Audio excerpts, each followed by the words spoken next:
اسلام نے ہمیں نظم دیا ہے. سجدے 2 ہوں گے، رکوع 1 ہوگا، سجدوں میں تسبیحات یا 3 ہوں گی یا 5 ہوں گی یا 7 ہوں گی. اس طاق کی عدد کو برقرار رکھا جائے گا. رکوع میں اعتدال ہوگا کہ سر اور پیٹھ برابر ہوگی.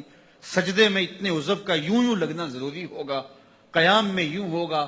جب آپ نے ہاتھ اٹھانے ہیں تو تلیاں بالکل سیدھی ہونی چاہیے. ایک ایک انداز میں آپ کو منظم رکھا گیا ہے، اور آپ کو جو ہے وہ نظر سجدے کے وقت کہاں ہوگی، قیام کے وقت کہاں ہوگی، رکوع کے وقت کہاں ہوگی.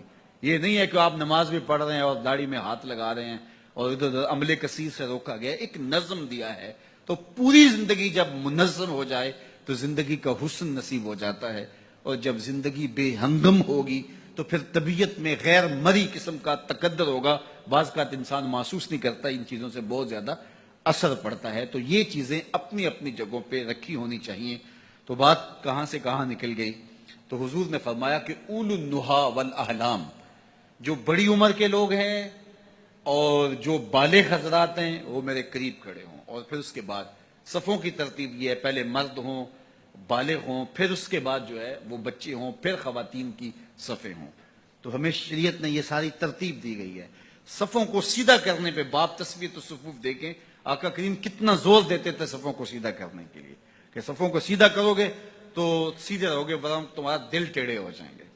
تو صفوں کو سیدھا رکھنے کی ترغیب دی گئی، مرتب کیا گیا، جنگوں میں صف بندی کی گئی. اور ان ساری چیزوں کا بہت زیادہ اثر مرتب ہوتا ہے. اس طرح اپنے لباس میں، اپنی وضاقتہ میں، ان ساری چیزوں میں صفائی ستھرائی، نظم. اللہ کے محبوب علیہ السلام کے پاس ایک شخص آیا تو اس کے کپڑے میلے تھے، تو فرمایا تیرے پاس کوئی چیز نہیں ہے جس سے ان کو صاف کر لے. اور ایک آیا اس کے بال الجھے ہوئے تھے، فرمایا من کانا لہو شعر فلیکرم ہو، جو بال رکھے پھر ان کو سوال کر کے بھی رکھے، الجھے بال نہ رکھے. تو یہ ہر چیز کے اندر ایک نظم ہونا چاہیے. تو آقا کریم علیہ السلام نے فرمایا کہ جو اہل احلام ہیں اور اہل فہم ہیں اور بالغ مرد حضرات بڑے عمر کے ہیں وہ میرے قریب کھڑے ہوں. پھر جو اس سے قریب ہیں، یعنی اس کے بعد پھر اس سے کم عمر کے، پھر اس سے کم عمر کے، پھر اس کا اس طرح صفوں کی ترتیب ہوتی چلی جائے. اور فرمایا جس طرح بازاروں میں اختلاط ہوتا ہے کہ بازاروں میں کوئی اوپر نیچے جا رہے ہوتے ہیں، کبھی بڑا ہے کبھی چھوٹا آ گیا، کبھی خاتون آگے فرمایا جو بازاروں کے اندر اختلاط کا انداز ہوتا ہے وہ یہاں میرے ساتھ نہیں ہونا چاہیے. اور دوسرا یہ ہے کہ وہاں جس طرح لوگ بےہودہ بولتے ہیں بازاروں میں، کوئی آواز لگا رہا ہے، کوئی اوئے کہہ رہا ہے، کوئی کچھ کہہ رہا ہے، کہا نہیں ایسا نہیں.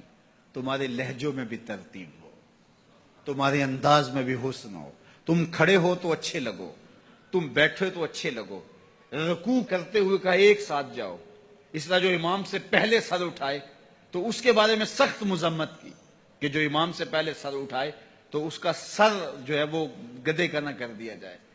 تو اس طرح ترتیب دی تاکہ ایک دم جائیں رکوع میں، ایک دم کھڑے ہوں، ایک دم سجدے میں جائیں، ایک دم سجدے سے اٹھیں. ترتب قائم رہے، حسن قائم رہے. اول النہا بڑی عمر کے آگے ہوں، پھر چھوٹے، پھر چھوٹے، پھر چھوٹے، پھر خواتین. تو بے ہنگم قسم کا اجتماع نہ ہو، خوبصورت اور منظم اجتماع ہو. یہ شریعت کا مقصود ہے. یہ نظم رہے، خوبصورتی رہے، یہ شریعت کا نظم ہے. اور جب یہ کچھ سال ایسا ہوتا ہے تو پھر خود بخود ترتیب بنتی چلی جاتی ہے. اور اگر یہ اس پر توجہ نہ دی جائے تو پھر عجیب سا ایک ماحول بن جاتا ہے. تو اس سے دلوں میں بھی اختلاف پیدا ہوتا ہے اگر صفیں ٹھیک نہ ہوں. تو ان چیزوں کا حضور نے احتیاط کے ساتھ لحاظ کرنے کا حکم ارشاد فرمایا.